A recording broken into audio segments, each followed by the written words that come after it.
Hai, aku Gea. Selamat datang di podcast Wanita dan Ceritanya.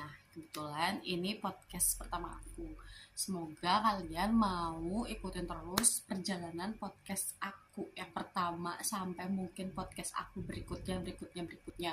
Pasti bakal banyak banget kekurangan di podcast aku atau apapun itu, dan aku terima banget kalau kalian mau kasih masukan yang positif.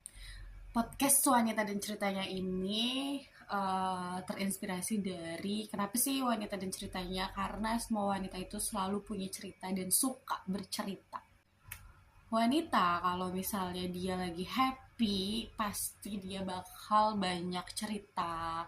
Perempuan itu, wanita itu kalau lagi happy bisa satu hari itu mengeluarkan berpuluh-puluh ribu kata bahkan kalimat. Tapi kalau perempuan atau wanita lagi tidak happy, moodnya lagi kurang bagus, pasti dia susah ngeluarin kata-kata atau kalimat dan dia nggak bisa bercerita. Di podcast ini, si wanita dan ceritanya ini, di sini aku cuman jadiin podcast ini adalah tempat aku share all about wanita, khususnya all about aku juga.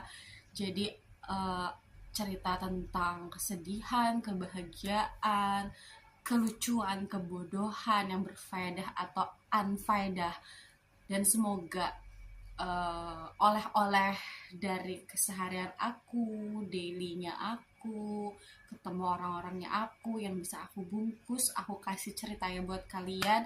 Semoga bermanfaat, berfaedah, serta bisa jadi hiburan ataupun motivasi buat kalian yang ngedengerin podcast aku.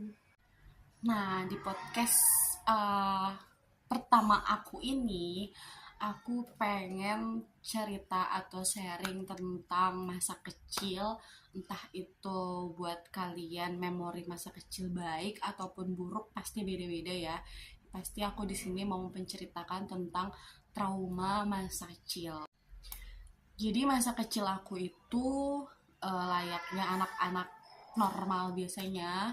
Jadi aku tumbuh, bahkan waktu aku kecil itu saking aku dikasih susu formula dengan baik, ASI dengan baik, sampai berat badan aku waktu umur aku masih kurang lebih 1 tahun itu disuruh diet sama dokter karena terlalu gemuk. Sekarang aku gemuk tapi ini nggak obesitas, cuman yang ditakutin sama dokter aku agak obesitas.